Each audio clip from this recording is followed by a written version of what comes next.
The night the world went quiet. They said premiere nights are made of flashbulbs and forecasts, red carpets and rehearsed smiles. But the truth is that a premiere begins 2 hours earlier in a quiet corridor where the air smells faintly of paint and coffee, and where the decisions that shape a life are made in whispers. Keanu stood there, his tux jacket unbuttoned, the crisp line of the lapel catching the corridor's soft light, and he listened to the muffled thunder of an audience that had already taken their seats. Even after decades of practice, he still took one slow breath before every entrance, as if remembering that his heartbeat was older than applause and more honest than any ovation. In the dressing room opposite his, Sandra's door was half open, and a band of warm light stretched across the hallway like a ribbon that someone had laid down for him to step over. She was fixing a stray strand of hair that refused to behave, smiling at her own reflection with the patience of someone who knows that perfection is not the point, presence is. The thought made him smile, and he tapped gently on the doorframe. "Ready?" he asked, and his voice carried that calm kindness that turns question marks into safety nets. "Nearly," she said, and even in that single word there was a kind of laughter, the quiet, resilient sort that comes from years of falling and standing and walking and choosing to run when the world expected you to stop. They stepped out together, and for a moment the long corridor felt like a runway to someplace private, a place only two people who have known both noise and silence can reach. The team's footsteps gathered behind them, the way a tide gathers, but neither Keanu nor Sandra seemed rushed. They walked with a gentle certainty, the cadence of two souls who had learned that every pace is an act of gratitude.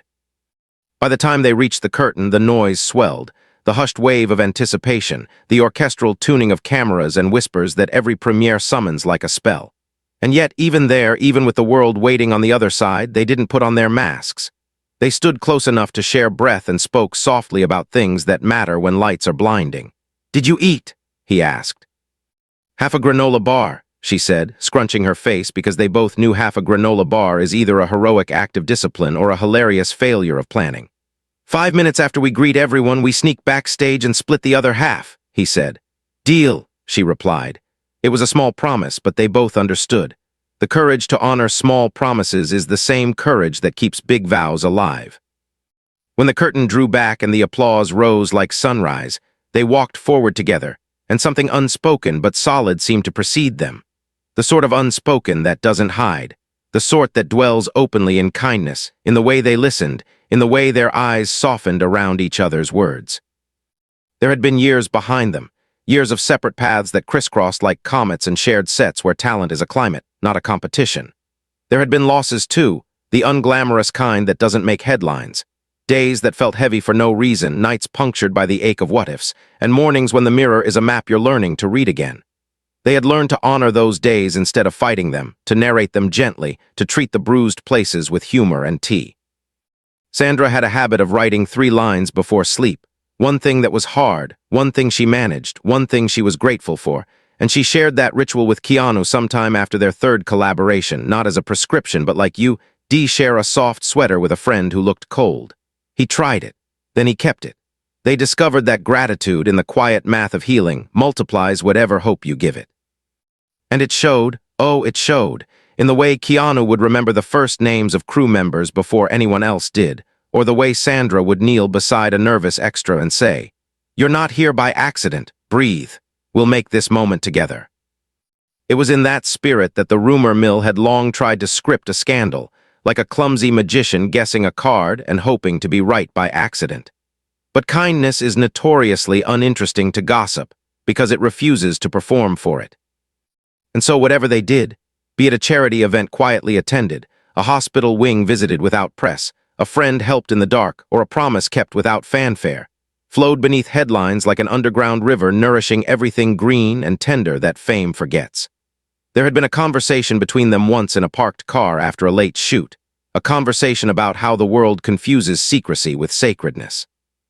"Sometimes we keep something quiet not because it's shameful, but because it's holy to us," Sandra said, hands wrapped around a paper cup, warmth seeping into her palms. "Exactly," Keanu answered, gazing through the windshield at a street lamp drawing a halo on rain. "You protect the things that teach you who you are." That was the night they named what they were not, with a label, but with a direction, not towards spectacle, but towards steadiness, not towards the world's curiosity, but towards each other's clarity. And from that night, whenever life asked them for a choice between noise and nourishment, they chose nourishment, consistently, like a compass returning to true north. Now, at this premiere, the film's themes of memory and mercy had carved a strange, gentle hush into the theater. Laughter had been full-bodied where it belonged, and silences had felt purposeful. When the credits ended and the lights brightened, the moderator invited them to the front for a conversation that would last 20 minutes and be clipped endlessly by channels with flashing thumbnails and impatient captions. Keanu and Sandra settled in, microphones catching every breath, their chairs angled slightly toward the audience but also toward each other, the way 2 points on a compass align with both the map and the traveler.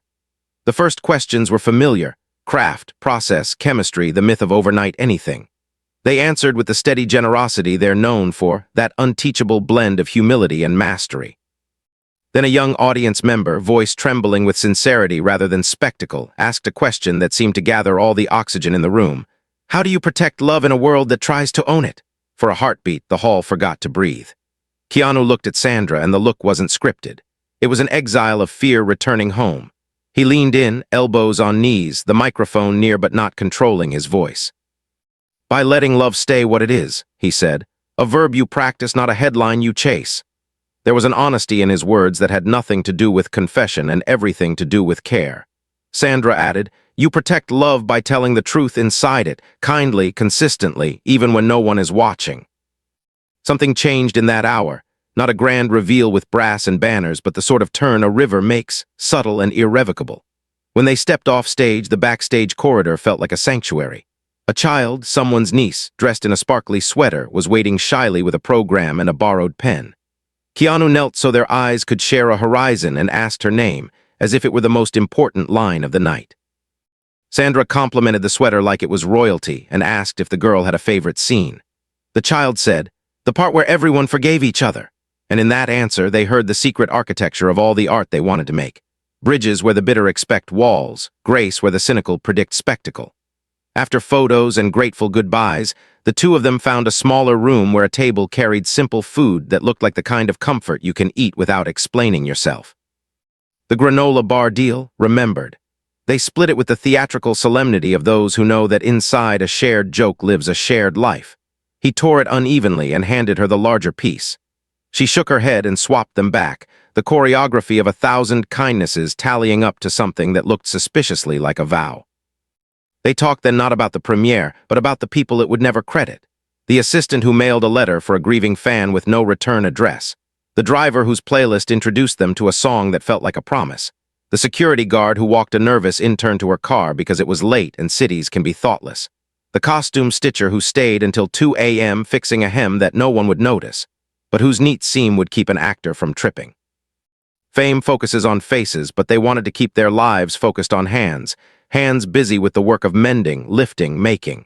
Somewhere mid-conversation, a storm found the city and rain began to draw music on the windows. Keanu glanced at the glass and said, we should call the shelter later, see if they need blankets. Sandra had already texted someone. Of course they did. They moved through their evening with the restless tenderness of people who have known loneliness and never want to be careless with someone else. If you had walked in on them then, you wouldn't have found fireworks. You would have found two people practicing the ordinary courage of staying patient, staying honest, staying grateful, staying gentle when life invites you to be hard. And yet, even amid that softness, there was the firm line of a decision neither of them had spoken yet, and both of them had been living into for months. A decision not to announce themselves to the world like a product launch, but to consecrate themselves to each other like a prayer whispered in a place the world has no map for. In the language of contracts, it would have sounded like a ceremony. In the language of their hearts, it sounded like a promise that didn't need microphones to be real. They had learned something that would be the spine of this story. A thing can be secret to the crowd and sacred to the two who share it. Privacy can be a greenhouse, not a cage. So when the night wound down and they finally stepped outside, umbrellas tilting the rain into harmless arcs, they didn't hurry their steps. They walked slowly, the way you walk when you're not escaping weather, but savoring the way it rewrites a city's edges. Keanu's driver waited quietly, and Sandra's car idled like a patient friend. At the curb, they paused. The world's choreography would have them wave and separate so the photos could tell an easier tale. Instead, they did what they always do. They chose the truer thing over the tidier one. See you in the morning, he said. "And in all the mornings after that," she answered, and the sentence landed like a key turning in a lock that had been waiting for years to be opened. Back at home, each in their own spaces that somehow held a shared center, they wrote their 3 lines, the ritual now braided into how they met each day. Hard thing, carrying a tenderness through a corridor designed for armor. Managed, answered the trembling question with a steady heart. Grateful for a person whose presence makes goodness feel not only possible but effortless. They pressed send on that last line, not to the internet, but to each other. 2 lamps lit in windows across the same city, signaled in a code that storms can't smudge and gossip can't translate. They did not know, could not know yet, how the next months would invite them to become braver versions of themselves, how the choice to keep sacred what the world demands to own would open a path where vows can bloom quietly and still change everything. But they sensed it like you sense the ocean before you see it. A salt sweetness in the air, a hush that isn't empty but expectant, the certainty that you're close to something that can remake you without unmaking your gentleness. And in that certainty, they slept. The kind of sleep where the body finally believes it is safe, the kind where dreams don't escape you but cover you like a blanket someone tucked in with both hands. They woke to ordinary mornings, the best kind for extraordinary promises. Coffee steamed, sunlight made lace on floors, and headlines did what headlines do. But beneath the surface where patience plants its seeds, a decision was ripening. They would continue to say yes to kindness in a world that rewards spectacle. They would turn an old warehouse into a quiet, sturdy space where art classes and free dinners would happen without press releases. They would schedule a small trip up the coast with no entourage, the kind of trip where you pack books and leave room for stones you'll collect from a beach and keep in bowls to remind you that softness can be strong. And yes, they would keep building something private and profound, the sort of bond that doesn't need to be proclaimed to be alive. They would keep choosing verbs, listen, care, forgive, over nouns with neon halos. They would keep remembering that love in its truest form isn't a secret to be exposed or a trophy to parade, but a daily practice, sturdy and sure, lived one gentle, courageous choice at a time. The quiet vows we practice when no one is looking. Morning began like a kind promise rather than an alarm, the kind of morning that drifts in on the smell of toast and the hush of a city still buttoning its shirt. They had planned a small trip north, a stretch of coastline where breakers throw lace at the shore and the fog writes poetry nobody claims credit for. The car hummed with the gentle confidence of a road well known to people who have learned that you don't have to outrun your life to arrive at it. You can arrive inch by inch, mile by mile, telling the truth to each other the way a lighthouse tells the truth to ships. Steady beams, same rhythm, no performance, only guidance. They didn't speak much for the first hour, not for lack of things to say, but because silence between them wasn't absence. It was a shared room where both could breathe. At a turnout overlooking the Pacific, they parked and stepped into wind that tasted of salt and pine, and there, above a quilt of water that never stopped moving, they each named softly what they were grateful for. He named the patience that had taught him to stay. She named the mercy that let her begin again without pretending the old beginnings didn't matter. They walked the bluff until the bluff became a path, and the path became a beach, and the beach folded itself into a cove the maps did not brag about. Keanu bent, picked up a stone as smooth as an old story, and pressed it into Sandra's palm. She laughed, then did the same, a small sacrament that said what they were building didn't require witnesses to be real. Only presence, only care, only the daily practice of seeing and being seen. They rented a weathered cottage with a porch that faced the kind of sunsets you don't photograph, because to photograph them is to abandon them. Instead, you sit and let them turn your chest the color of forgiveness. The place had shelves that sagged under the weight of paperbacks, a kettle that seemed to know how to sing before it boiled, and a desk scored with the calligraphy of other travelers' thoughts. They left their phones in a drawer, not as a declaration, but as a kindness to the hours, and set about making the kind of day that doesn't need to be improved, a day stitched together by unremarkable miracles. He fixed a stubborn window latch with the patience of someone who respects old hinges. She coaxed a reluctant fire into a conversation, turning kindling into ember the way she turns nerves into courage, slowly and with humor. In the afternoon, they wrote their 3 lines, then traded notebooks and smiled at the overlap. How often their gratitude circled the same constellations. A stranger's unasked-for kindness at the market, an elderly couple sharing a bench and a secret language of elbows, a single gull that refused the wind's command and drew its own compass across the sky. When evening crept in with the smell of wood smoke and rosemary, they ate at a small restaurant where the menus were handwritten, and the owner remembered everyone's allergies as if memory itself were an act of love. They stayed late, talking about art and its obligation to tenderness, about how courage rarely announces itself on a stage, choosing instead to knock gently on the kitchen door and ask if there's any way to help with the dishes. On the second day, the ocean performed its old, generous trick of looking like it would last forever, and that illusion gave them permission to speak about things that ask for deep time.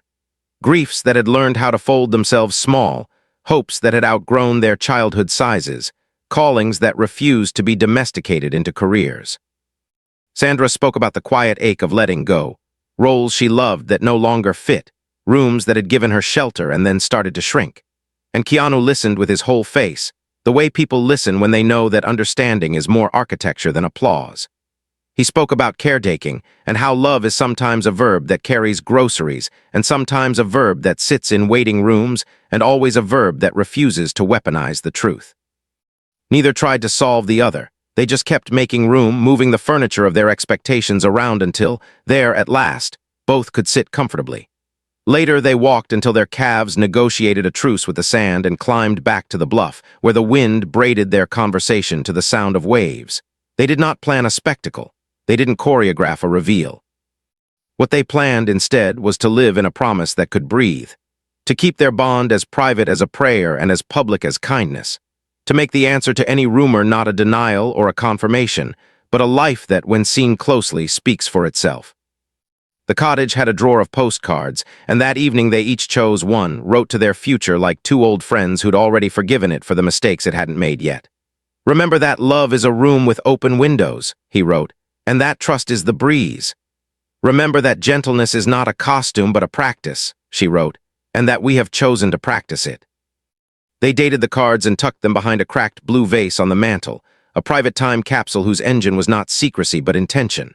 Then, because the world is always larger than our best plans, the power flickered out, and the cottage fell into a darkness that felt friendly rather than afraid. They found candles and made a small, movable galaxy across the table. They took turns reading from a dog-eared novel they'd never finished. They laughed at a line that made them feel discovered. The storm outside slouched across the roof, and after an hour of patient listening, they realized that the storm had a rhythm they could borrow. Keanu tapped that rhythm on the table. Sandra hummed along, and their duet made a home out of a place that had been waiting for them to arrive with that very song. The trip north turned into a trip inward, the kind you measure not in miles, but in the number of defenses you set down without needing anyone to clap. On their last day, they visited the town's tiny museum, a converted cannery with photographs of faces that had outlasted the industries that tried to name them. In one frame, a woman stood in an apron with her hands in flour, and beside her, in pencil, someone had written, "I fed strangers like they were family, and then one day they were." That caption nested inside them and refused to leave. On the drive back, they talked about the warehouse space they'd been soft sketching for months, a place with long tables and mismatched chairs, light that dignified every face, a studio where kids could paint and parents could sit without counting the minutes they couldn't afford. They named it, not after themselves. Vanity is a poor architect, but after the street that had taught them resilience when resilience was more necessity than lesson. The plan wasn't to build a monument. It was to build a porch large enough for neighbors who'd never been invited to rest. They would start with Friday dinners, pasta and laughter, volunteers and violins if anyone felt like playing, no questions at the door except, "Are you hungry? And how do you like your tea?" The city welcomed them back with sirens and possibility, and they returned to the work that pays the bills while feeding a quieter hunger. Sets were struck and rebuilt. Scripts walked toward cameras. The choreography of crews, cables, and coffee and quiet brilliance resumed its dance. Yet something had shifted, a layer of urgency shed like an old coat. They still worked as if excellence were a moral duty. They still respected the clock like a collaborator. They still learned everyone's names. But they held an interior Sabbath even at full speed, a quadrant of calm color on the palette of their days where anxiety couldn't trespass. Their three-line ritual kept them honest. Hard, a scene that asked for vulnerability when the air felt crowded with opinions. Managed, asked for 5 minutes to breathe and returned with the truth instead of a performance. Grateful, for a partner in presence, a co-pilgrim who knows that bravery often looks like asking for water. Word of the warehouse spread not through press releases but through hands. One person telling another that there's a room where you are met, not measured. Volunteers materialized like constellations you only see when you look up. a carpenter who could coax dignity from plywood, a retired teacher who remembered how to listen children into courage, a violinist with calloused fingers, and a second-hand case that opened like a grin. It would be tidy to say that the world simply applauded and let them be, but the world is rarely tidy. Curiosity clattered at their windows with spoons and drums, asking for a confession it could package. Speculation rehearsed in the wings with its costume too tight and its makeup too loud. Keanu and Sandra did not answer to those audiences.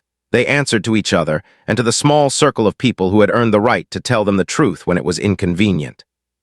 One such evening, after a day of interviews that had asked around what they would not sell, they found themselves in a chapel neither of them attended as a matter of habit but both visited as a matter of need.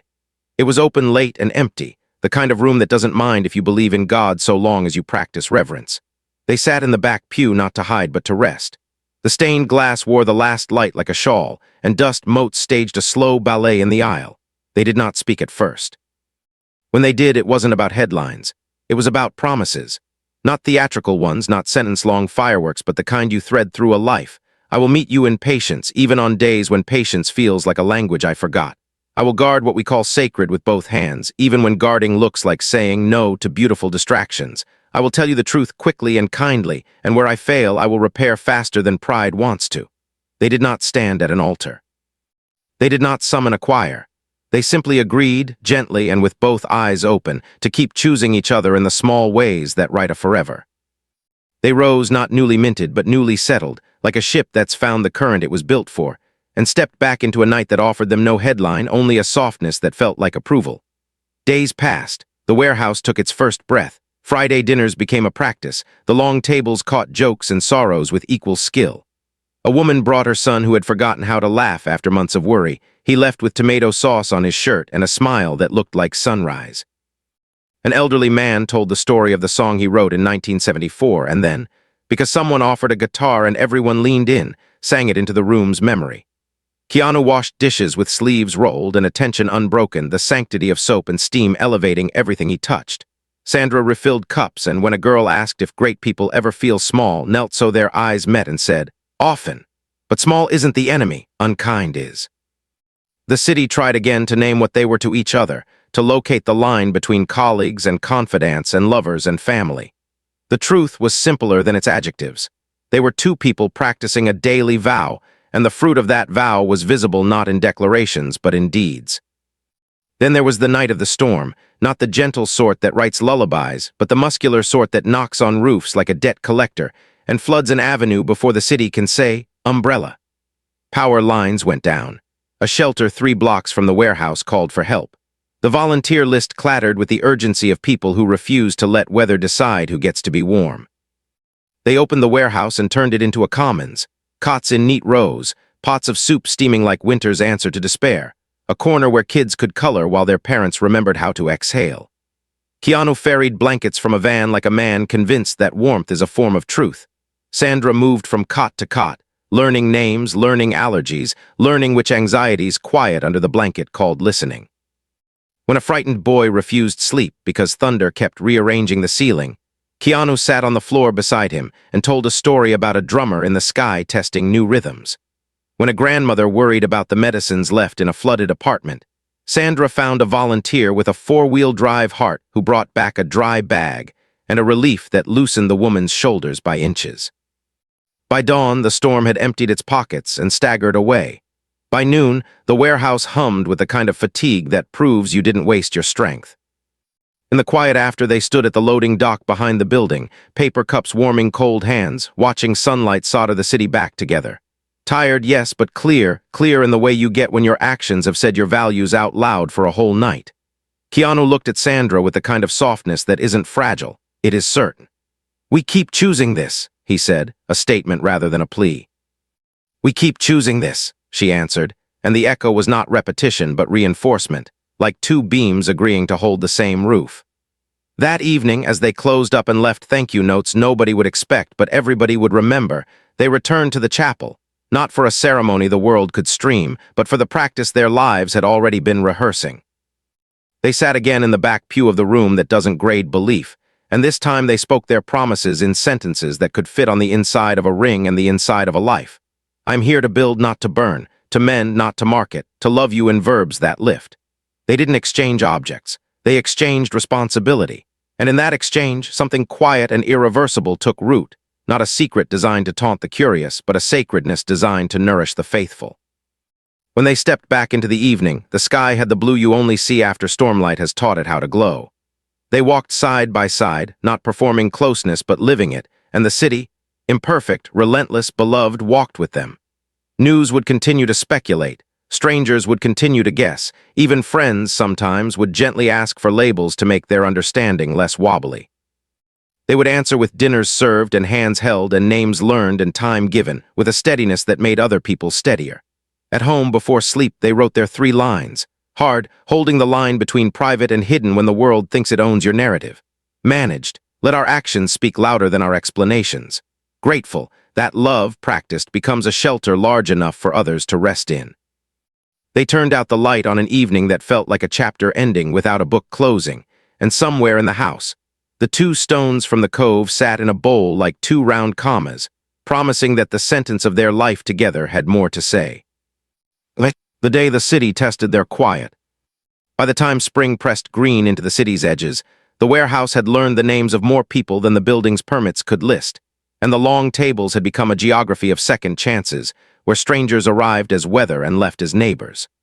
Word of mouth is a slow river that carries the cleanest water, but it also draws the curious, and the curious draw cameras, and cameras invite a choreography that can turn any kindness into a headline if you let it. The first test didn't come with sirens or scandal.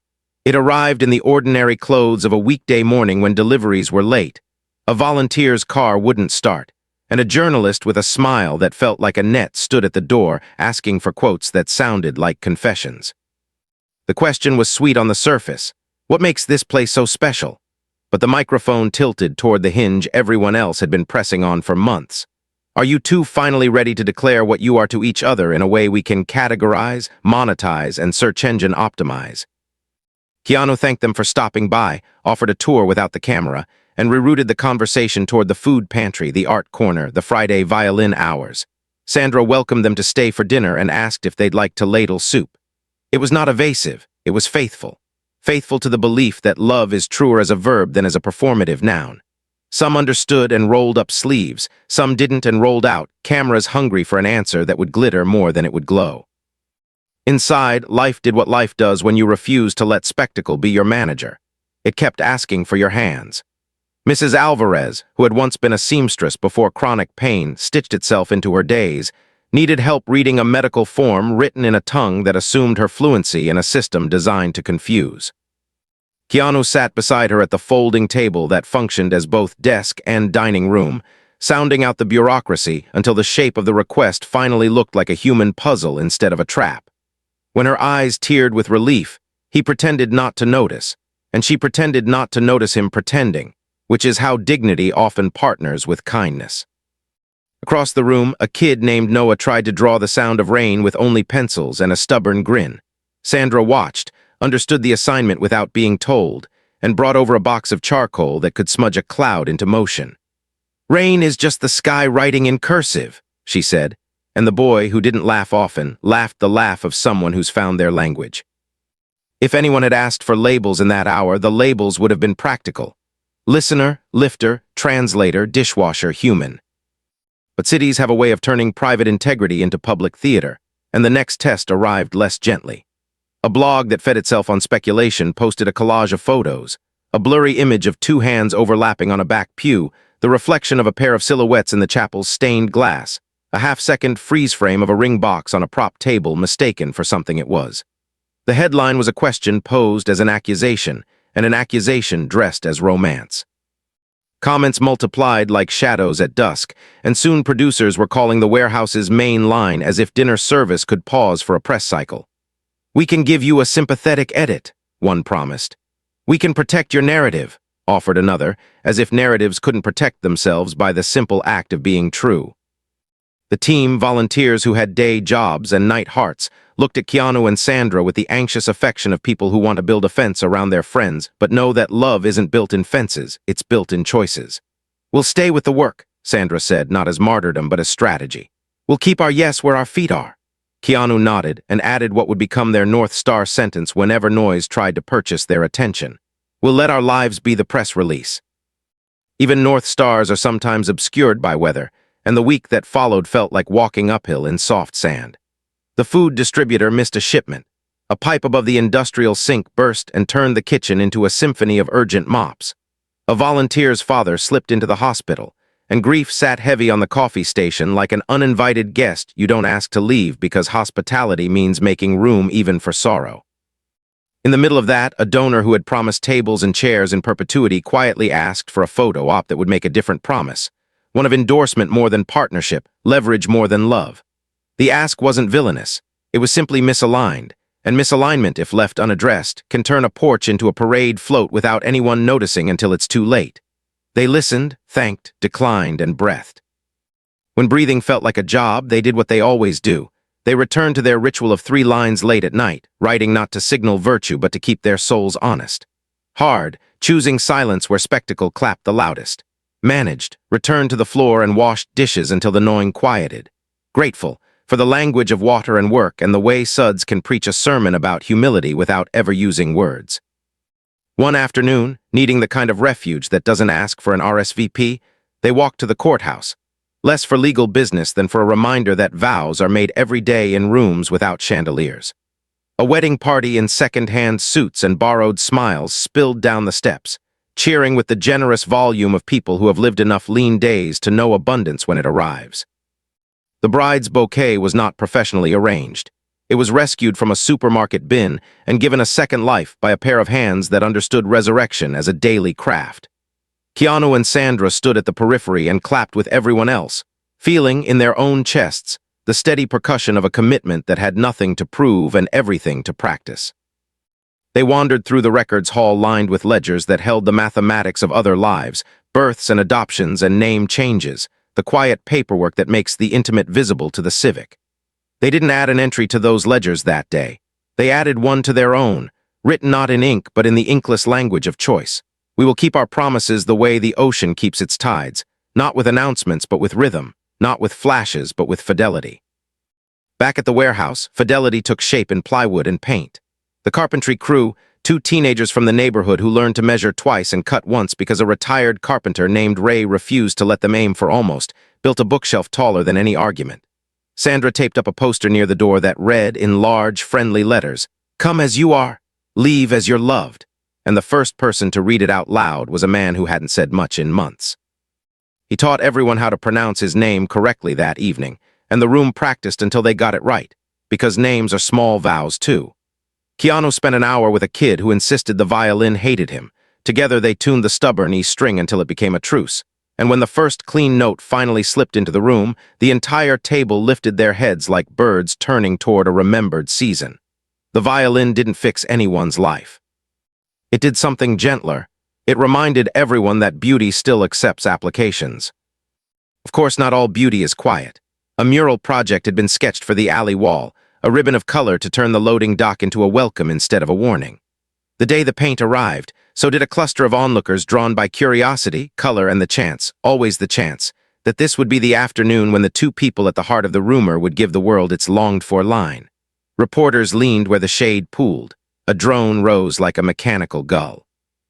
Someone shouted, "Just tell us if it's true," as if truth could be compressed into a single syllable that would feed us all indefinitely. Sandra, standing on a step ladder with a brush dripping the hue of ripe apricots, glanced at Keanu, and in that glance a concept became choreography. "Paint with me," she said to the crowd, not to the cameras. She handed down a tray and invited hands that hadn't held brushes since elementary school to claim a square of sky or a corner of ocean. Children arrived on scooters, pensioners unfolded lawn chairs, a mail carrier set down her bag and added a line of small, steadfast houses across the horizon. The reporters who stayed eventually set their microphones in their laps and found a color they liked. Those who left did so with clean clothes and empty quotes. The drone hovered, got bored of joy, and drifted away. Love, when it is busy being useful, is difficult to interrupt. Pressure rarely retreats after one failure. It recalibrates. The blog published a second piece, this one solemn, as if wearing a suit for court, warning about the dangers of idolizing private celebrities who refuse transparency. The argument was clever enough to be mistaken for wisdom. That refusing to give the crowd what it wanted was equivalent to manipulation. That privacy was the twin of deceit. The comments grew a new kind of teeth, and the edges of the city's kindness frayed in places where it is thin. Volunteers wondered if their association would be used as fodder for friends who measure righteousness by how loudly it announces itself. A teenager hesitated before posting a photo of her mural square, not wanting her art to be claimed by a narrative she didn't sign. So Keanu and Sandra did what leaders do when storms brew. They gathered everyone into the big room and told the truth with specificity. "No one here owes their story to anyone," Sandra said, voice steady like a handrail. "Your art is yours, your life is yours, your boundaries are yours. We are building a table, not a stage. If our names ever make it harder for you to feel safe, we will step back far enough that the light lands where it should on you." Keanu added, "If anyone asks you for a label you don't want to give, you can tell them, 'I'm busy serving dinner.' And if they still ask, tell them you're busy living." There was silence, the good kind that affirms rather than accuses, and then the room exhaled. The teenager posted her mural square with the caption, "I paint skies that don't care about headlines," and 20 comments later, it was clear that courage, like color, spreads when you use it. That night, the chapel carried their footsteps again, not because they needed sanctuary from a mob, but because they wanted to place their gratitude somewhere it could echo. They did not light candles in a ritual of spectacle. They sat in the familiar back pew and practiced the liturgy they had written for themselves, a handful of sentences that fit inside both a day and a lifetime. "I will be quick to forgive and slow to defend my pride," he said, not reciting as much as remembering. "I will be generous with context and careful with judgment," she answered, and the words felt like a garment you put on to face whether you can't control. Then, with the kind simplicity of people who know the difference between drama and depth, they exchanged 2 very small bands in a very small box with the tufted interior long worn smooth by pockets. No photographer inhaled. No choir raised its volume. No hashtag arrived to usher them into any algorithm. A janitor vacuuming the hall nodded hello without breaking his rhythm, and in that nod there was a benediction. Some vows are truest when they are witnessed only by the person who will hold you to them.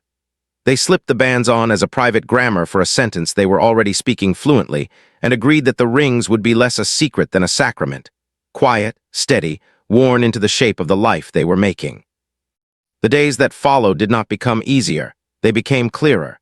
Clarity is a kindness that sometimes stings before it soothes. The donor who wanted a parade withdrew politely. 2 new donors arrived without demands, the kind whose checks come folded around handwritten notes that read, "Please spend this where beauty is needed most." A contractor tried to cut corners on a ramp meant for wheelchair access. They sent the ramp back and the contractor with it, because accessibility is not charity, it is justice, and justice is how love becomes architecture. The Friday dinners became so loud with happiness that neighbors stuck their heads in the door to ask, "What's the occasion?" And the answer, "It's fried," made a few of them laugh and stay. The mural dried into the kind of map you can follow with your finger. Here a river of forgiveness, there a mountain of patience, just beyond it a valley where grief is allowed to rest without being hurried. And the rumor machine, as rumor machines do, spun itself dizzy and moved on to a shinier speculation. Whoever remained, remained because the food was good, the listening better, and the sense that your name mattered best of all. One evening, when the tables had been cleared and the violinist had packed away his second-hand case with its stickers of places the instrument had never been but felt welcome to pretend, Sandra found Keanu sitting on the loading dock steps, a bowl of strawberries between them, the city rinsed in the kind of twilight that forgives even concrete. "Do you ever wish we had said one flashy thing?" she asked. "Just to make the noise stop sooner?" He considered, not the optics, but the soul of the question. "Sometimes I wish storms understood umbrellas," he said with a half-smile. "But then we wouldn't have learned how to build roofs." They ate in companionable quiet, the strawberries tasting of summer even though the calendar hadn't agreed yet, and a cat whose name nobody knew wove through their ankles like a punctuation mark. Before they locked up, they wrote their 3 lines, as always. Hard, building a boundary the world respects only when you hold it gently and firmly at once. Managed chose verbs again, serve, mend, listen, instead of nouns that brand. Grateful, for rings that don't perform, murals that tell the truth without words, and a city learning slowly, stubbornly, beautifully, that love's favorite synonym is service. They stepped into the evening and walked home without hurry, 2 silhouettes moving through a neighborhood that had, almost imperceptibly, begun to organize itself around the gravity of their quiet. A neighbor on a stoop raised a cup of tea in salute. A busker nodded mid-song. A couple arguing in whispers paused long enough to notice the mural catching the last of the light and softened their voices by a few degrees. In the windows of small apartments above small shops lived thousands of private rituals no camera could ever monetize. Goodnight kisses to sleeping children, phone calls to mothers in other time zones, hands reaching for hands across the short distances that sometimes feel longest of all. Their story did not sit on a throne above those stories. It sat beside them, shoulder to shoulder, the way good neighbors do. And somewhere on a mantel, behind a cracked blue vase, 2 postcards waited patiently for future eyes, reminding anyone who might one day find them that love is not the art of hiding. It is the art of holding, steady, simple, sturdy, until what you hold becomes a shelter that others can rest under too. When the roof needed more than nails, summer did not arrive. It unfurled, one warm evening at a time, until the city forgot what it had been worried about in April and remembered only what needed doing now. The warehouse thrummed like a good heart. Kids learned to quarrel in softer tones because a retired mediator named Leela showed them how to be brave and kind in the same sentence. Teenagers discovered the alchemy of building something level with their own hands. Friday dinners multiplied until the chairs looked like they were breeding. It was exactly then, when goodness was busiest, that the letter came like a pebble through a window. A certificated envelope with a developer's signature that said the building had been sold and the new owners would be converting underutilized assets into vibrant opportunities. And everyone who read the phrase understood its translation. The rent would triple and the porch would become a product. The letter didn't threaten, it smiled, which is worse. Smiles can be hard to argue with because they seem to offer you a hand while moving your feet off your own ground. The room stilled, the fluorescent lights buzzing with a tired bravery, and Sandra read it twice to make sure the words meant what they meant. Keanu set the paper down as if it were a bird with a hurt wing and said, quietly, "Okay, then, we're going to love this place louder." Loving a place louder did not mean shouting. It meant listening better. It meant learning the map of who had power and who had patience and how to braid both without letting either strangle the other. They made coffee that tasted like resolve and began with inventory, not just the plates and pots and rolling racks, but the names. Who had found a friend at the long table when loneliness felt like a locked door. Who had climbed the ramp and discovered that the building remembered their dignity every inch of the way. Who had learned their first clean violin note here and then used it to coax a smile from a father who hadn't smiled since February. They didn't turn those stories into ammunition. They turned them into a chorus, and the chorus rehearsed not anger but testimony, the kind of civic music that councils can hear even through headphones of budget and precedent. A meeting was called. Another. A third. A city staffer handed them forms that might have been written in ice, and Keanu, who had once translated medical jargon for Mrs. Alvarez, translated zoning into kindness. Here are the boxes we'll check. Here are the parts of the form we'll annotate with the truth of what happens around pasta and violins. Here are the spaces where the law leaves room for love to breathe. Sandra called the neighbors who had once waved from stoops and asked them to speak in their own accents about the ordinary miracles they'd witnessed. People said yes because they had already been nourished.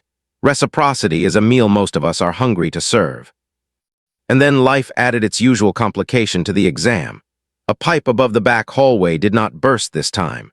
It sagged its age at 2 in the morning and let out a pewter stream that soaked half the pantry before the alarm found its voice. Keanu and 2 volunteers waded into the quarter-inch flood with squeeges and laughter like stubborn lanterns. They stacked sacks and lifted bins and learned, again, that emergencies are less dramatic than the movies admit. They are heavy and wet and solved with towels and patience and humility about how many towels you actually own. He misjudged the last step on a ladder while repositioning a fan and landed badly enough to turn his ankle into an argument. The room dropped its tools all at once, but he raised a palm with the soft authority of someone who refuses to let fear run the camera and said, "I'm okay. Just a reminder that gravity still works."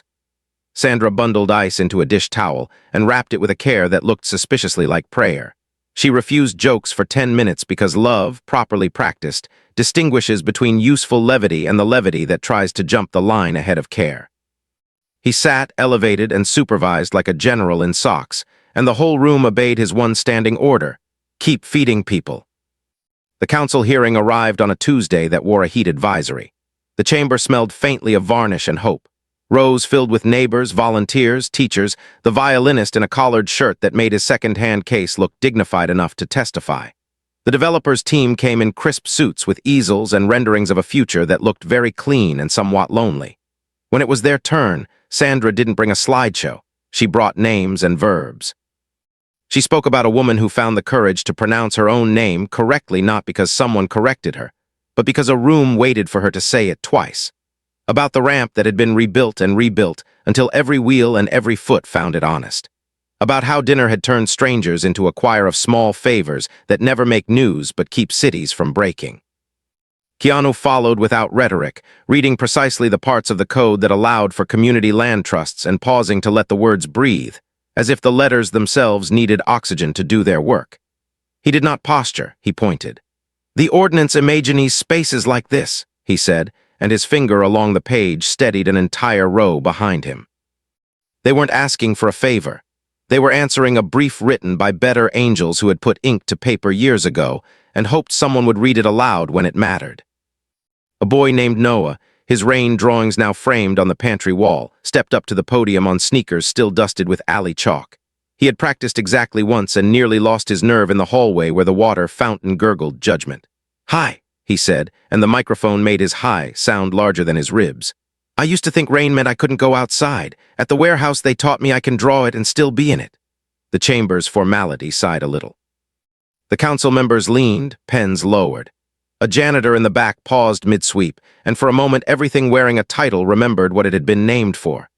The hearing ended without fireworks. A motion, a second, a promise to study, a continuance. But leaving that room felt like leaving a chapel after a benediction you badly needed and only half expected to receive. Outside, in the rectangle of shade beneath a jacaranda that confettied the sidewalk with purple, they stood amid neighbors who passed water bottles like communion. "Whatever happens," Sandra said quietly to the circle, "we won't abandon the table. If the building moves, the table moves with us. A porch is not an address, it's a posture." Heads nodded. A teenager said amen without irony. Someone started humming the violinist's favorite tune, and the sound stitched the heat to the hope until both were bearable. Hope, however, needed capital. The numbers were simple and rude. They drafted a plan so boring it was gorgeous, line items that would never trend but would outlast the trenders. Structural repairs, a new roof designed by a woman who believed that good gutters are social justice, a reserve fund that would say yes to emergencies before emergencies shouted. They refused to build an identity on crisis. They would build on competence.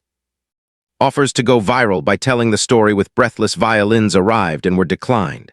Instead, anonymous checks arrived with notes that looked like the handwriting of a long, steady marriage. For the roof, for the ramp, for Fridays. One envelope contained a pair of wrinkled dollar bills and a drawing of the mural. Another, posted from a city 3 hours away, said, "I ate here when I thought I didn't deserve to take up space. Please keep a chair for the next me." The ledger once lean began to look like it had been to dinner. A lawyer volunteered what lawyers rarely volunteer, time and clarity. A banker explained, without condescension, the choreography of a community land trust. If love is a verb, money is a verb too, and when it is conjugated honestly, it sounds like shelter. The developer recalibrated their charm. A representative asked for a meeting to explore synergies. They met in a glass box high above a boulevard that trafficked in persuasion. The pitch was elegant. A corner of the new dream could be branded with the warehouse's name, a curated nod to community that would sit beside boutiques smelling faintly of citrus and exclusivity. It was not an evil offer. It was an offer that misunderstood the physics of belonging. "We are allergic to being curated," Sandra said with a gentleness that closed no doors but built no mirage. "We are messy on purpose," Keanu added.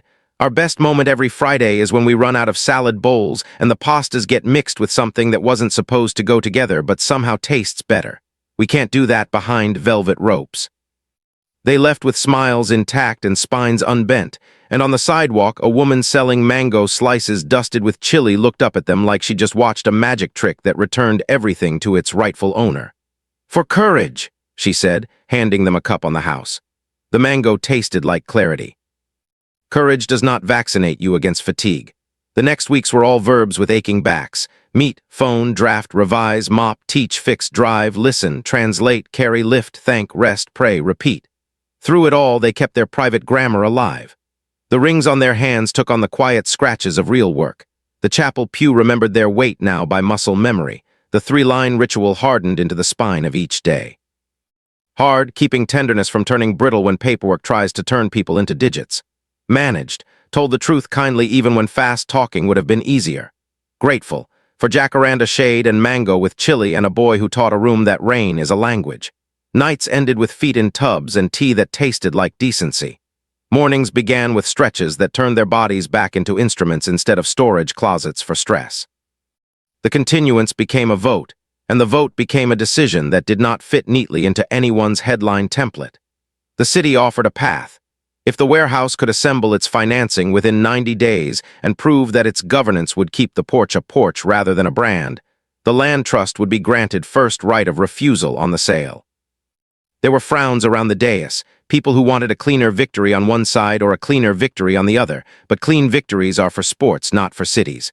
This was a compromise worthy of the word. Everyone walked away with a little less swagger and a little more responsibility. Outside, the purple confetti fell again and someone whispered miracle, but Sandra shook her head. Not a miracle, she said, a muscle. Muscles don't grow without resistance. They don't grow without rest either. Both would be required now. The 90 days were a long run across a field with potholes you only notice when your ankle finds them. They found them and kept moving. Anonymous became less anonymous. A retired nurse gave the savings she had once kept in a coffee can because she had no reason to trust banks. A contractor, fired earlier for trying to cut corners, returned with an apology and a corrected bid that made justice and lumber shake hands. A child brought a jar of coins and a sheet of paper on which she had written, somewhat sternly, "For the roof that will listen to rain." The violinist played at a benefit in a church with acoustics like forgiveness. He missed one note and bowed afterward as if the error had been part of the composition, which perhaps it was. Keanu's ankle healed into a memory. Sandra's phone filled with reminders, and the reminders learned to wait their turn. Through it all, they kept refusing the easy story in favor of the true one. Two people who would not sell their private vows for public approval. A city learning to believe that tables can belong to those who eat at them. A building preparing to become a home by being one.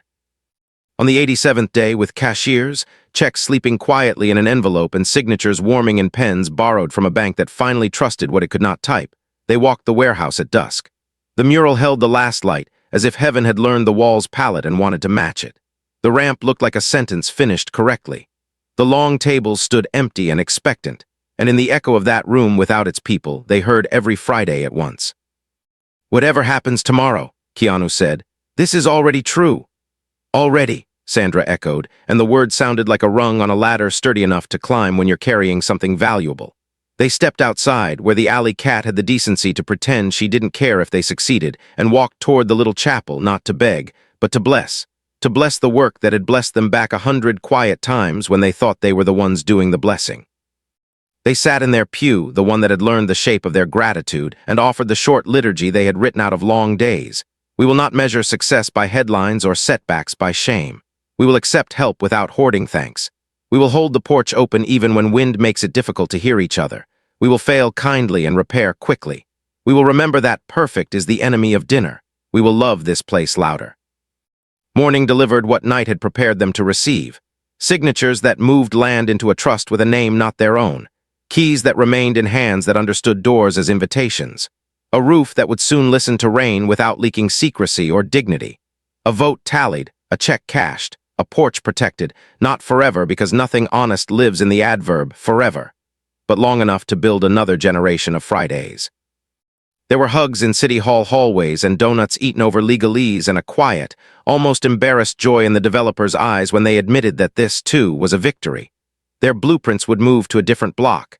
The city would keep a beating heart exactly where a map had claimed one. There were no press conferences, only a handwritten sign taped to the warehouse door that read, "Dinner as usual." And it was, gloriously. Noodles forgiving their sauces, jokes forgiving their clumsy landings, apologies exchanged and accepted around a table that had chosen to grow muscles instead of myths.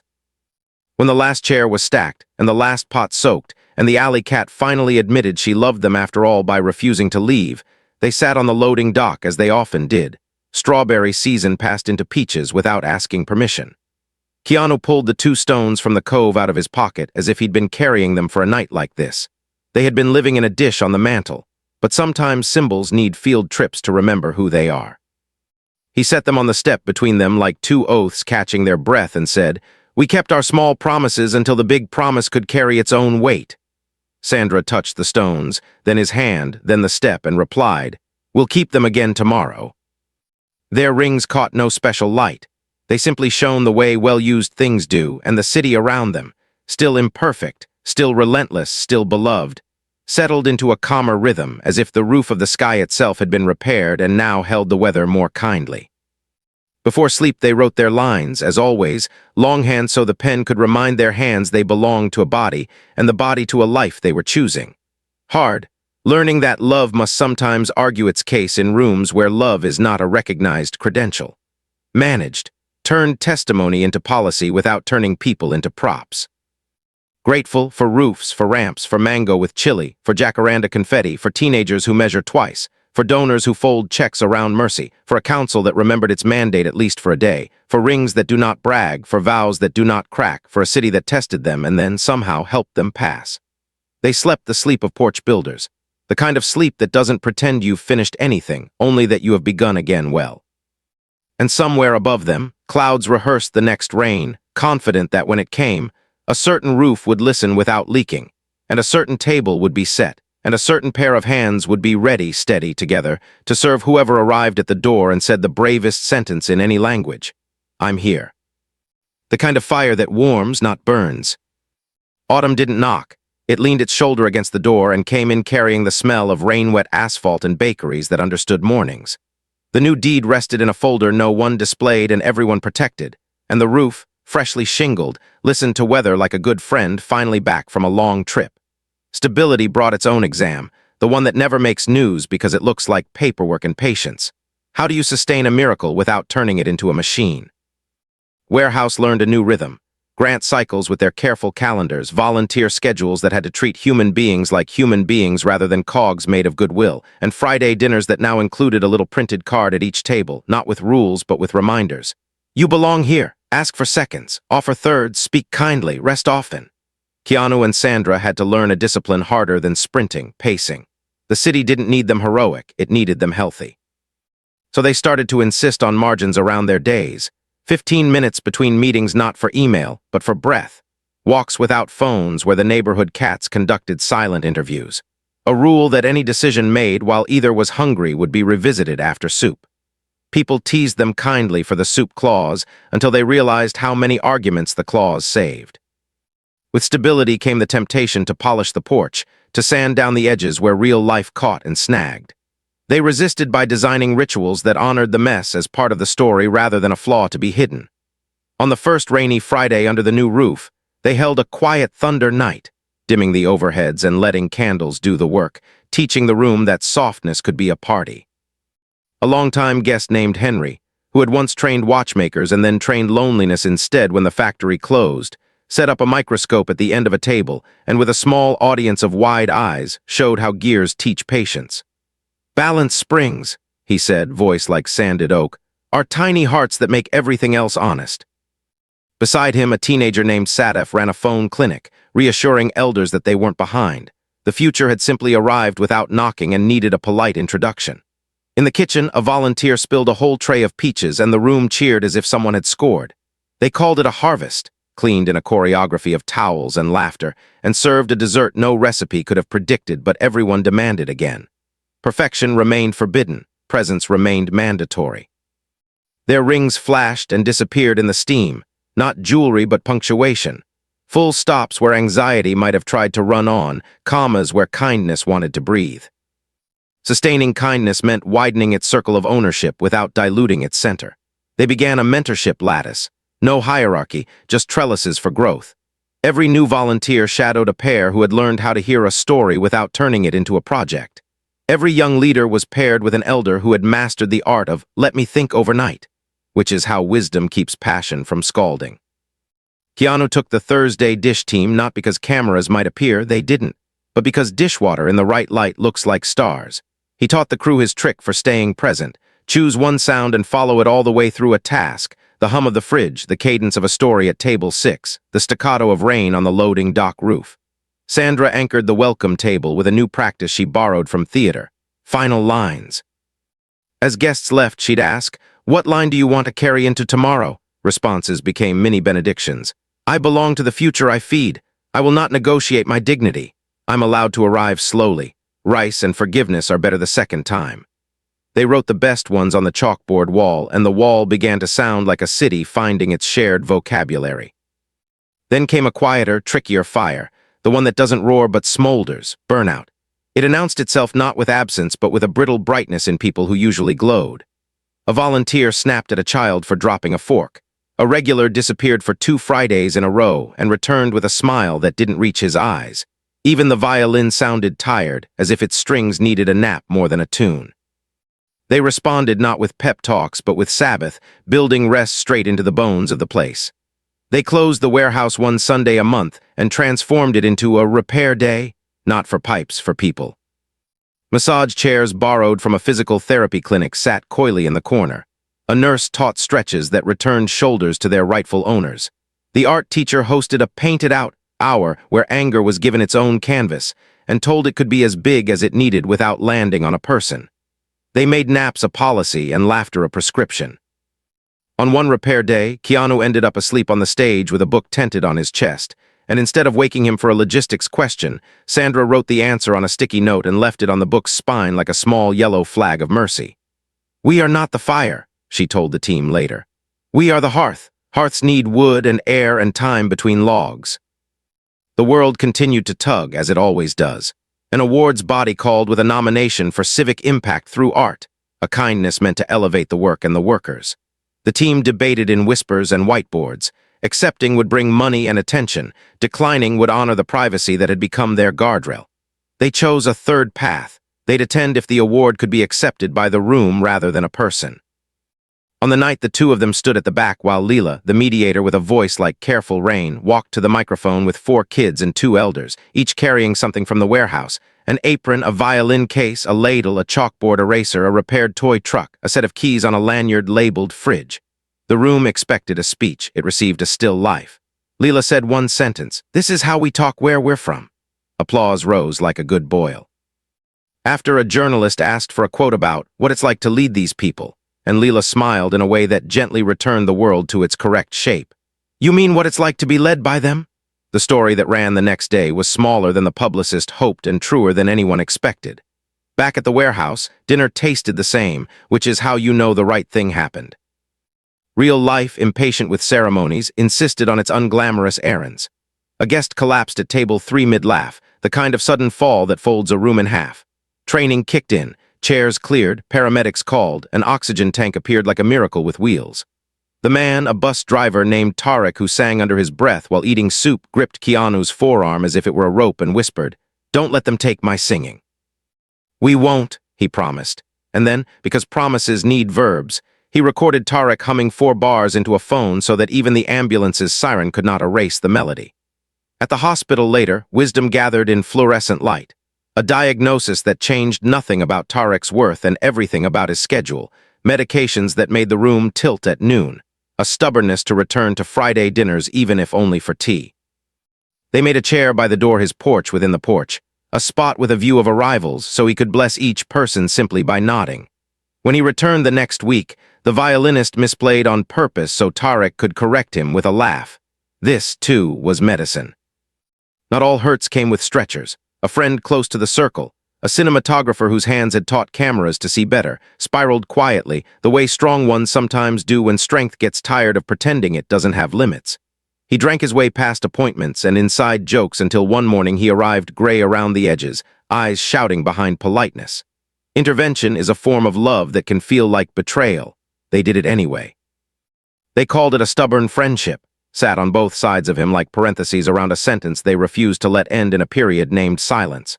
Sandra told the truth with the tenderness she saves for delicate props. Keanu told the future with the certainty he saves for stunt teams. "We are going to stand with you while you choose to stand." Recovery doesn't trend, but it charts. They made charts, they missed sleep, they learned which meetings to cancel without apology. The cinematographer checked into a place that smelled like soap and humility, and 3 months later he returned with clear eyes and a new habit of hugging longer than the world schedules for. "Thank you for the parentheses," he said, and the phrase joined the chalkboard wall's canon. Their private vows remained private and in their privacy became stronger. The rings wore a soft patina that no polisher would be allowed to steal.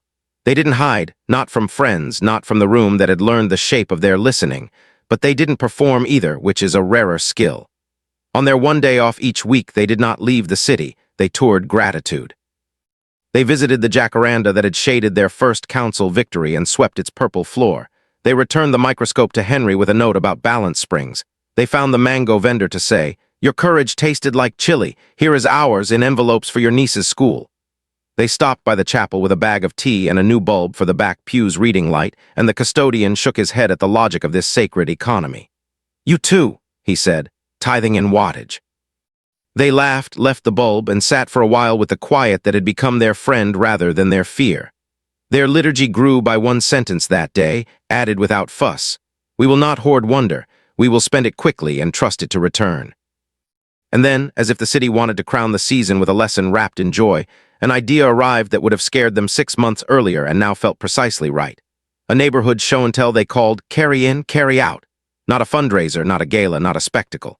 Just an evening where anyone who'd been changed by the porch could bring one thing that represented that change and tell its story in 3 minutes or less. The rules were simple. No PowerPoints, no pitches, no pity. A woman carried in a set of house keys returned to her after a long winter and carried out a room's cheer that felt like insulation.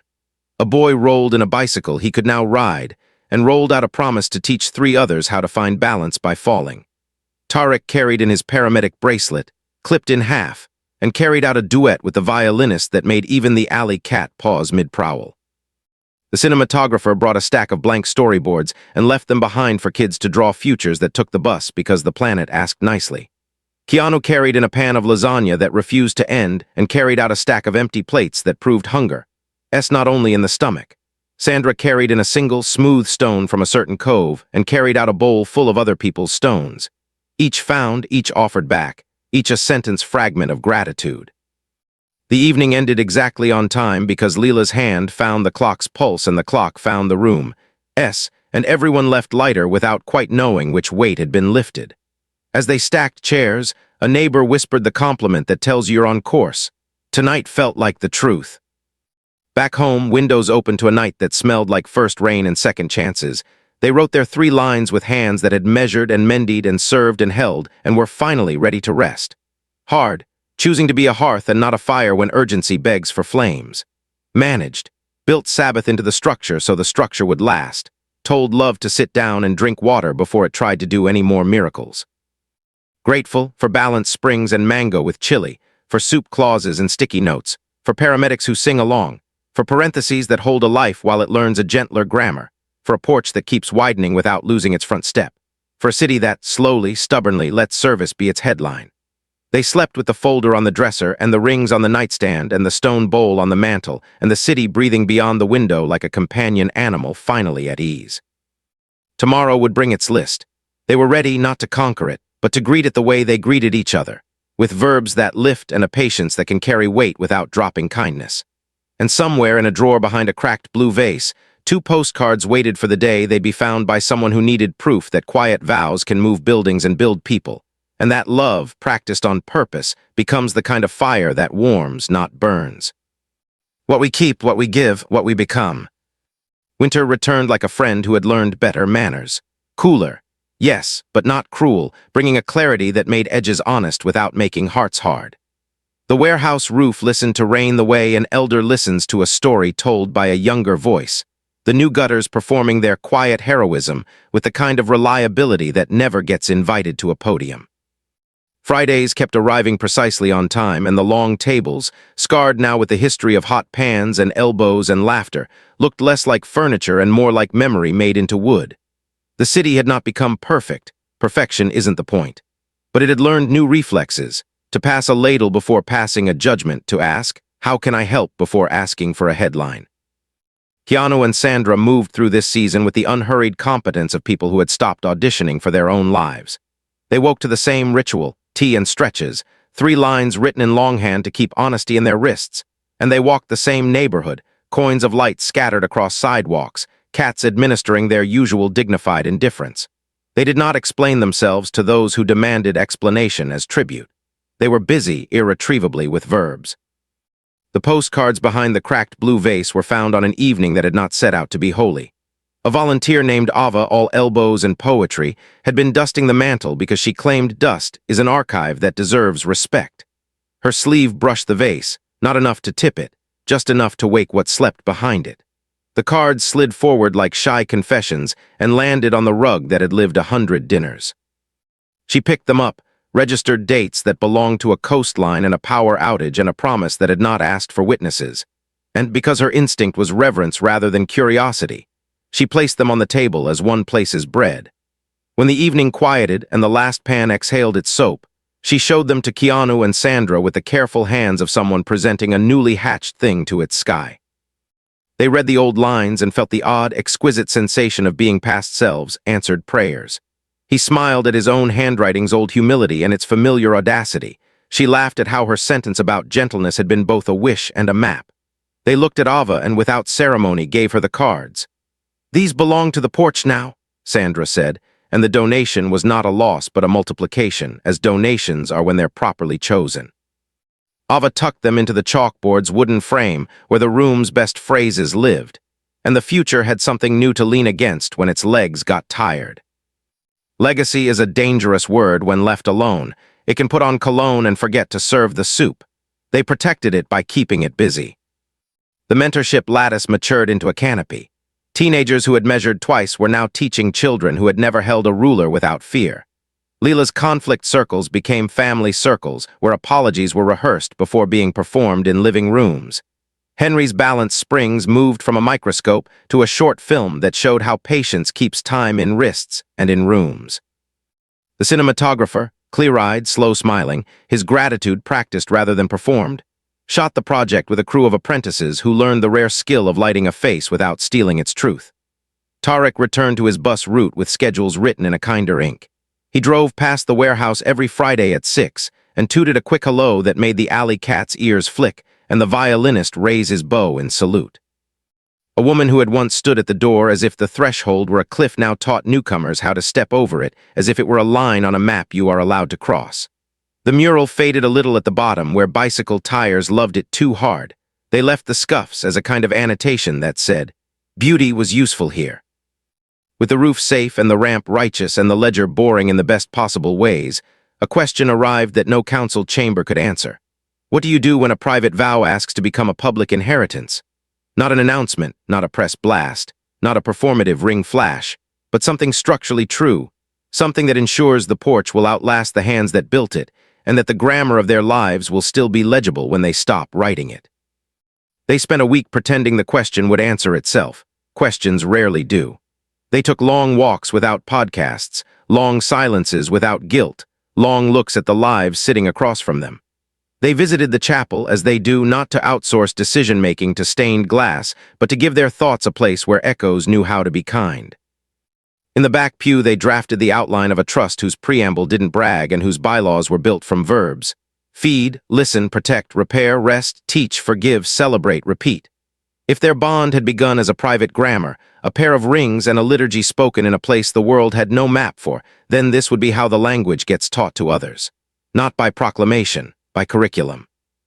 The curriculum began with a retreat that refused to retreat from the city. 10 young leaders, 10 elders who had apprenticed to patience, 10 neighbors who had never been asked to teach anything but had become experts in living. No resort, no lanyards. Just 3 days at the warehouse with its lights turned low and its schedule turned gentle, sessions named like invitations rather than like battlegrounds. Making chairs for people who are tired, how to argue without breaking the bowl, what to do when the story you tell yourself stops being true, budgeting for kindness, Sabbath for people who think they're too useful to rest, ramps as theology, the ethics of lasagna. Keanu's module on dish crews included a final exam. Carry a fragile plate across a room while listening to an elder tell a story you do not interrupt even once. Sandra's on welcomes asked each person to greet a latecomer with a sentence that made space rather than spectacle. They didn't grade, they blessed. At the closing hour, each participant wrote a vow in pencil on recipe cards, erasable, amendable, humble, and slid it into a wooden box they built together from lumber left over after the ramp. Ava, keeper of postcards, took the box home that night as if cradling a city's next heartbeat. Meanwhile, the world kept arriving with its usual mix of wonder and wind. A theater 2 neighborhoods over burned in a midnight electrical accident that left its troupe standing in a parking lot with ashes in their hair and a season in their throats. The warehouse opened its floor to their rehearsal tape, and Friday Soup now shared space with scenes spoken into the room's friendly acoustics. A grandparent raised a grandchild with the stubborn tenderness of someone who had no time for narratives about what people her age can't do. She needed a quiet corner for homework help, and a place where the child could learn the trick of believing a future that didn't yet exist. 2 tables moved, a lamp appeared, a volunteer who once tutored calculus in her other life found her chalk again, and the future learned to solve for X without solving away its humanity. A nurse arrived after a night shift and fell asleep in a chair with a paper cup collapsing in her hand. A blanket found its way across her shoulders, and a stranger covered her coffee with a saucer so the flies would mind their own business. The violinist switched to a lullaby and made the room breathe in 4s. It is a wonder what can happen in a building where mercy has learned carpentry. There were also the edges, always the edges, where kindness has to triangulate with truth and consequence.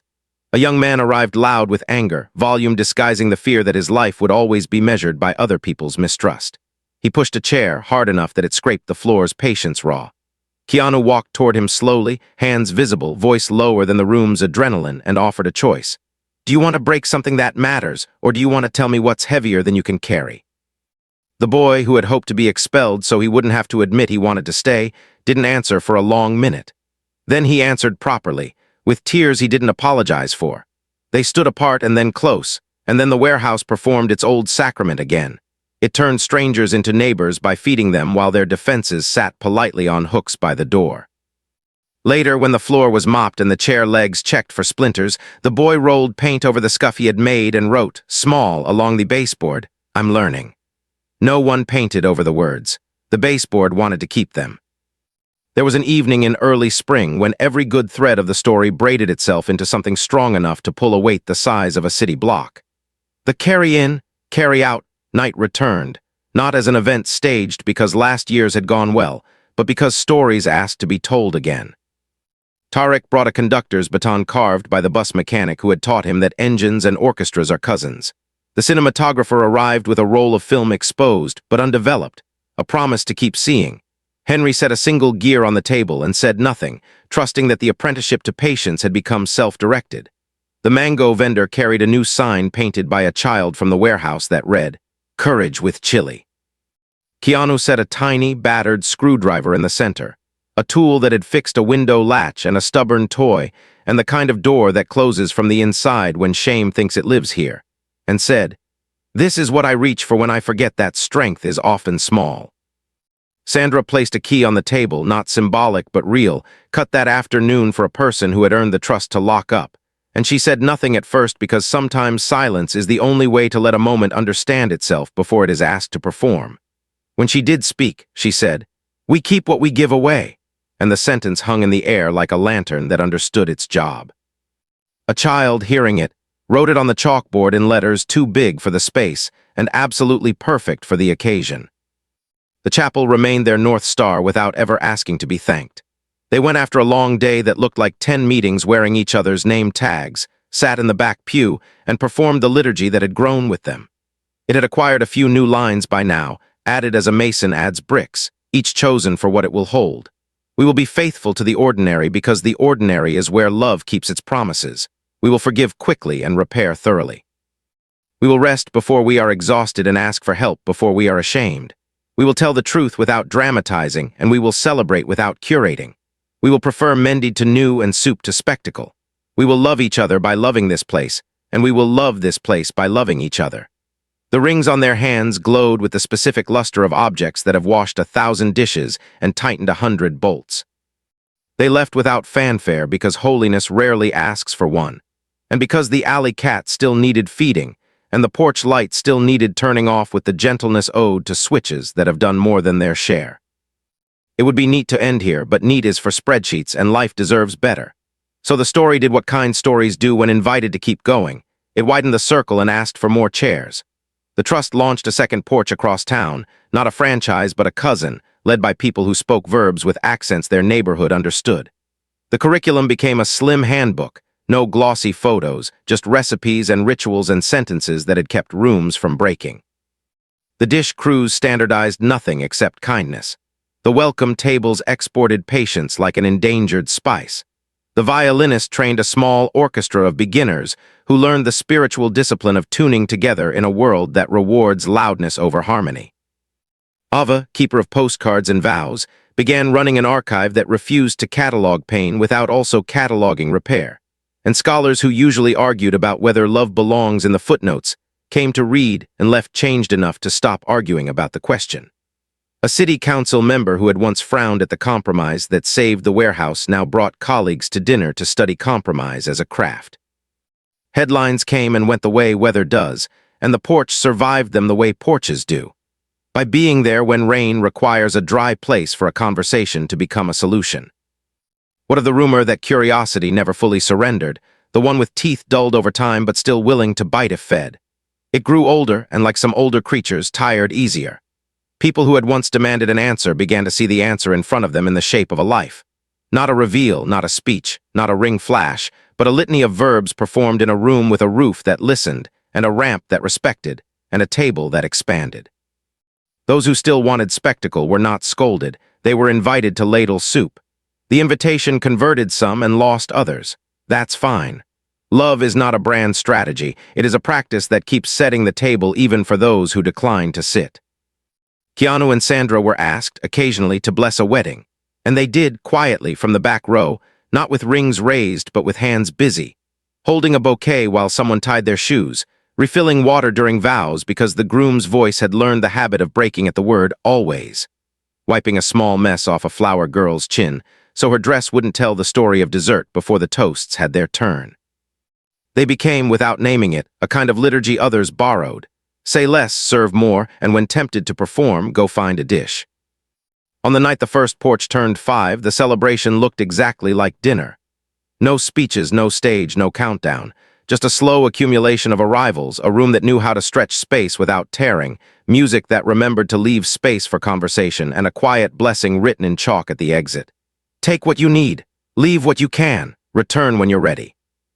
People took leftovers and courage. They left coats and apologies. They returned at odd hours bearing jars of soup and stories about jobs begun and griefs survived.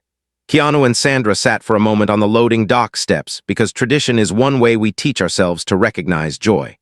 The cat, older and smugger, performed a brief inspection and then consented to purr at a socially appropriate volume. Do you ever think about the beginning? She asked, not to indulge nostalgia but to measure grace. He did. He thought of a corridor that smelled like paint and coffee and of a question from a trembling voice. How do you protect love in a world that tries to own it? And of the answer that had started them moving toward a life they hadn't yet had the courage to imagine. I think about tomorrow more, he said, and the sentence didn't dismiss the past. It honored the fact that the past had done its job. Tomorrow would bring peaches or pipes, budgets or balanced springs, rain or mango with chili, a new kid with a stubborn E-string or a council agenda with an old clause that needed a fresh reading. Tomorrow would bring verbs. They were ready. Before sleep as ever, they wrote their 3 lines, not resisting the urge to linger over the pen as if poised above a soft drum. Hard, remembering that love is a daily promise small enough to fit into dishwater and large enough to hold a city, and practicing it when fatigue auditions for the part of cynicism. Managed, chose presence over performance again and again, turned questions into invitations, turned invitations into chairs, turned chairs into a table that widened without wobbling. Grateful for a roof that listens, a ramp that tells the truth, a mural scuffed by bicycle tires, a cat that refuses brand partnerships, a violin that tunes a room to its better self, a bus route that toots hello at 6, a trust that speaks verbs, postcards that keep their ink, vows that keep their ring, a city that keeps becoming kinder because people keep choosing to be. They placed the notebook beside the bowl of stones and turned out the light. Somewhere down the block, a streetlight hummed its steady hymn. Somewhere up the block, the first porch at the second site turned off its sign with the confidence of a place that will be back tomorrow. The world outside their window remained flawed and beautiful and loud, and worth every quiet muscle they had grown. And in the room, 2 rings rested on a nightstand that had learned their weight. 2 hearts rested inside a grammar they had written line by line. And 2 people slept the way builders sleep when the house they're making is the life they're living. and the life they're living keeps making room for other lives to rest. In the morning, they would rise and warm their hands around mugs, and the porch would yawn itself awake, and someone would arrive asking if there was a place for them, and the answer would be the same sentence it had always been, now taught to a whole room that could speak it in a chorus. You belong here. Bring your hands, bring your hunger, bring your story as it is. We are not here to own you. We are here to practice love until love is strong enough to carry us all.